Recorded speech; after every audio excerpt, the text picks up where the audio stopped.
और भोपाल में भी कई जगहों पर पानी की क्वालिटी खराब मिली है। बताया जा रहा है कि कई सैंपल यहां फेल हो गए हैं क्योंकि इस पानी में ई कोलाई बैक्टीरिया पाया गया है, जो कि इंदौर के भागीरथपुरा में भी पाया गया था।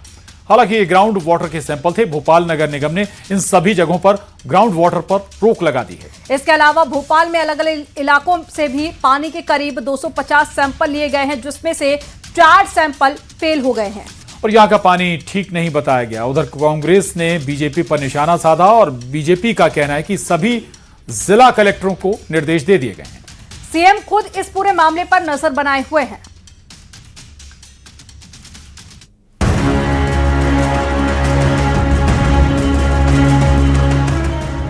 दूषित पानी को लेकर इंदौर में कितना कहर देखने को मिला, ये सबको पता है। अब यही गंदा पानी भोपाल में भी घर घर तक पहुंच रहा है। ऐसा हम क्यों कह रहे हैं, उसकी वजह है एक रिपोर्ट जिसमें दावा किया गया है कि राजधानी भोपाल से लिए गए कई पानी के सैंपल फेल हो गए हैं। आदमपुर छावनी, खानू गांव, वाजपेयी नगर से ग्राउंड वाटर के सैंपल लिए गए थे। जांच में ये सभी सैंपल फेल हो गए हैं। यहाँ भी ई कोलाई बैक्टीरिया पाया गया है। ये वही बैक्टीरिया है जो मलमूत्र में होता है। रिपोर्ट के बाद ग्राउंड वाटर के इस्तेमाल पर रोक लगा दी गई है। भोपाल नगर निगम की टीम ने ग्राउंड के साथ साथ घर घर पहुंच रहे पानी के भी सैंपल लिए हैं। बताया जा रहा है कि अलग अलग इलाकों से करीब 250 सैंपल नगर निगम ने लिए थे। इसमें से 4 सैंपल जांच में फेल हो गए हैं। खानू गांव, वाजपेयी नगर का पानी खराब मिला है। 2 सैंपल आदमपुर इलाके से भी जांच में फेल हो गए। यहाँ का पानी भी ठीक नहीं बताया गया है। बहुत इनपुट ऐसे मिले भी हैं कि एकदम 100% पानी साफ नहीं है, तो वहां पर बेहतर कदम उठाए जा रहे हैं काम करने के लिए। कुछ जगह बोरिंग के पानी की शिकायतें आई हैं, तो अब निजी बोरिंग उपयोगकर्ता को भी इस बात के लिए कहा गया है कि आपके पानी को एक बार टेस्टिंग के बाद ये पाया है कि कहीं कुछ क्षेत्रों में वो उपयोग योग्य नहीं है, तो उनको भी इस बात की सूचना दी गई है। भोपाल में पानी को लेकर अब सियासत भी शुरू हो गई है। कांग्रेस ने निशाना साधते हुए कहा सरकार पानी तक साफ नहीं दे पा रही है। उधर बीजेपी ने पलटवार करते हुए कहा सभी कलेक्टरों और संभाग आयुक्तों को निर्देश दिए गए हैं, जनता के हितों की अनदेखी नहीं होगी। क्यों नहीं सैंपल टेस्टिंग समय पे होती? इसके पहले भी सीएजी ने जब 18 के अंदर के पहले जब सर्वे किया था, उसमें भी सैंपल रिपोर्ट इसको लेके पानी को लेके आपत्ति दर्ज करी थी। देश की सरकार ने इस मुद्दे को बहुत गंभीरता से लिया है और माननीय मुख्यमंत्री जी ने सारे संभाग आयुक्त, कमिश्नरों को और कलेक्टरों को सीधे निर्देश दिए हैं कि कहीं भी जनता के हितों की अनदेखी नहीं हो, चाहे पानी से संबंधित हो, चाहे बिजली से संबंधित हो, चाहे शिक्षा से संबंधित हो, चाहे चिकित्सा से संबंधित हो। ये सरकार के टॉप मोस्ट प्रायोरिटी पर हैं और डॉक्टर मोहन यादव जी ने स्वयं इसका जो है संज्ञान लेकर वहां तत्काल कठोर कार्रवाई की है।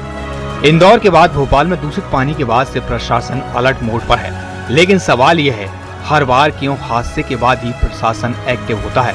ये सब कदम पहले से क्यों नहीं उठाए जाते हैं? Bureau report, news 18।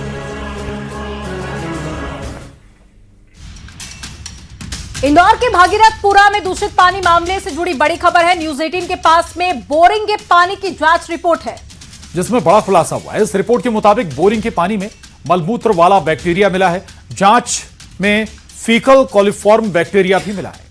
और बताया जा रहा है कि प्रशासन ने अलग अलग जगह से करीब 60 सैंपल लिए थे, जिसमें से करीब 35 सैंपल जांच में फेल हो गए। बताया जा रहा है कि बोरिंग का पानी नर्मदा को दूषित कर रहा था और यही पानी लोगों तक पहुंच भी रहा था।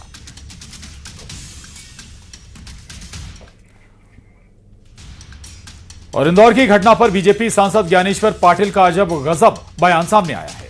ज्ञानेश्वर पाटिल ने कहा है कि हम सिर्फ सरकार पर निर्भर नहीं रहे, सरकार के साथ साथ हम लोगों की भी जिम्मेदारी है। गंदे पानी को लेकर प्रशासन को संज्ञान लेना चाहिए। जनता हर बार संज्ञान में लाती है। इस मामले में चूक कैसे गए? इंदौर की घटना दुर्भाग्यपूर्ण है। हम कोई भी काम को लेकर सिर्फ सरकार पर ही निर्भर है, ये भी ठीक नहीं है। सरकार के साथ साथ हम सब लोगों की भी जिम्मेदारी है। यदि हमारे आसपास में कहीं गंदा पानी आ रहा है या सफाई नहीं हो रही है, तो हम लोगों ने भी जनप्रतिनिधियों के, प्रशासन के संज्ञान में लाना चाहिए। और हमारी जनता लाती भी है। हो सकता है किस कारण से चूक गए, लेकिन इसमें हमारे माननीय मुख्यमंत्री जी निरंतर नजर बनाए हुए हैं और जो होगा वो अब अच्छा करने का पूरा प्रयास किया जाएगा। और चलिए अब बात करते हैं एसआईआर की, जिस पर लगातार सियासत जारी है। कांग्रेस नेता दिग्विजय सिंह ने एक पोस्ट किया जिस पर बयानबाजी अब शुरू हो गई है। दिग्विजय ने जीतू पटवारी से अपील की है कि इसकी जांच कराई जाए। कांग्रेस का आरोप है कि बीजेपी की तरफ से कांग्रेस समर्थकों के नाम जबरन कटवाए जा रहे हैं। उधर बीजेपी ने पलटवार करते हुए कहा कि कांग्रेस सिर्फ आरोप लगाती है, जबकि इसका कोई सबूत कांग्रेस के पास नहीं।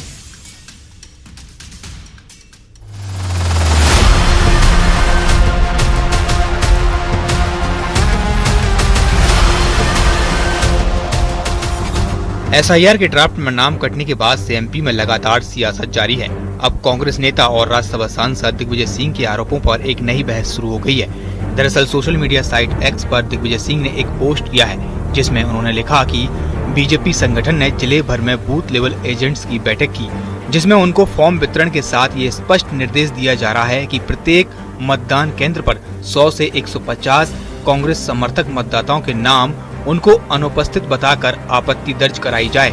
इस प्रकार से ये स्पष्ट है कि बीजेपी द्वारा षड्यंत्र पूर्वक प्रशासन तंत्र पर दबाव बनाकर अवैध रूप से असत्य आधारों पर पात्र मतदाताओं के नाम बड़े पैमाने पर मतदाता सूची से नाम कटवाने का प्रयास किया जा रहा है।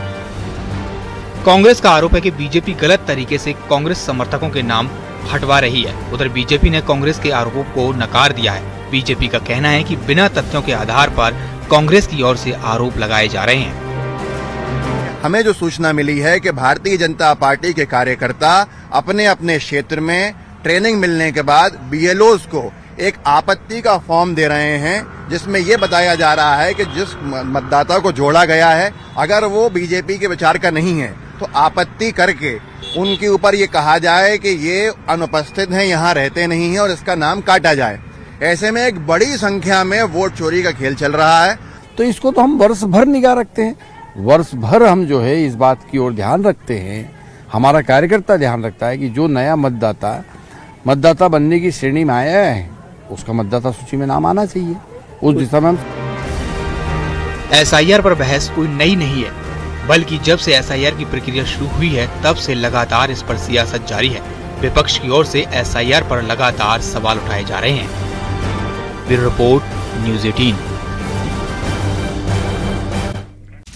और कोलकाता में आईपीएसी दफ्तर में रेड को लेकर ईडी ने हाईकोर्ट का ध्यान खींचा है। ईडी ने हाईकोर्ट के जस्टिस शुभ्रा घोष की बेंच के सामने इस मामले को उठाया है। उम्मीद है कि कल यानी शुक्रवार को हाईकोर्ट में इस मामले की सुनवाई हो सकती है। आईपैक के दफ्तर पर ईडी की छापेमारी को लेकर बंगाल की सीएम ममता बनर्जी ने कड़ी नाराजगी जताई। उन्होंने आरोप लगाया है कि ईडी की रेड के बहाने बीजेपी उनकी चुनावी रणनीति, उनके डेटा और साथ ही उनके सीक्रेट डॉक्यूमेंट की चोरी कर रही है। ममता ने कहा कि उन्हें बंगाल में बीजेपी टीएमसी का मुकाबला नहीं वो कर सकती, इसलिए वो एजेंसियों का सहारा ले रहे हैं।